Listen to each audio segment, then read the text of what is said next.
Hello everybody, my name is Nguyen-Tu, and this is Lab 5 of Physics 2211. The purpose of this lab is to examine the motion of a slinky that is extended under its own weight in the vertical direction and released from rest. In this lab, I will be using Newton's second law and the momentum principle. Newton's second law is force equals mass times acceleration that tells us the acceleration of an object is directly related to how much force is applied to the object. The momentum principle tells us that in an isolated system, momentum is conserved for any interaction between two objects. Incorporating these two physics principles in my model with the velocity update formula, obtained by dividing both sides of the momentum formula by the mass of the object, I can predict the motion of my chosen object over time. Also in this lab, I will be using the law of conservation of momentum. The law of conservation of momentum tells us that when a collision occurs in an isolated system, the total momentum of the system is conserved. Specifically, I'll be using the law of conservation of momentum as it applies to inelastic collisions. Also included below are the spring force and gravity formulas. To complete this lab, I will be following three main steps. First, with Tracker, I'll collect the coordinate positions of the top and bottom of a slinky as it is falling from a static equilibrium state. Second, I'll model the slinky falling with GlowScript. And third, I'll compare the model predictions to the observation data.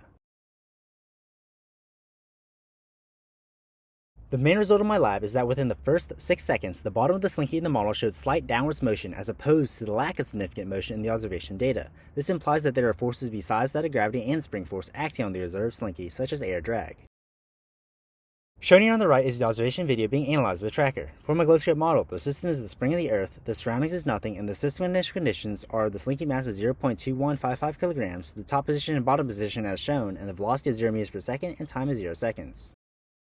Modeling the slinky, I make 5 assumptions. First, that the only forces acting on the slinky are the force of gravity and the internal spring force. 2, the slinky only moves in the x and y plane. 3, the slinky center mass is approximately 10% lower than the direct center of the slinky stretch length. 4th, that the spring rest length is 58 millimeters with a mass of 215.5 grams and the number of coils 86, as found via Google search. And 5, the different speeds of the video recordings of the slinky's motion slows the effect of F net on each slinky point mass by a factor of approximately 3.25 times 300. Displayed on the right is the GlowScript model, and on the left is the code behind the visuals. This is the GlowScript code that details the system properties and initial conditions of the model. Of note, the spring force constant was calculated when the bottom point mass of the slinky was in force equilibrium with the force of the spring pointing upwards perfectly balanced the force of gravity pointing downwards.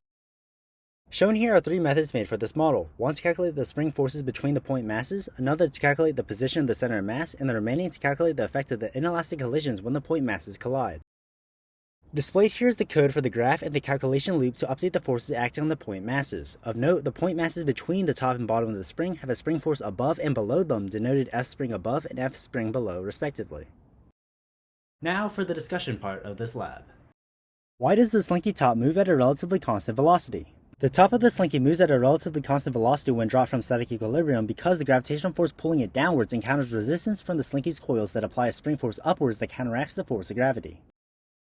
Why does the slinky bottom not move down initially?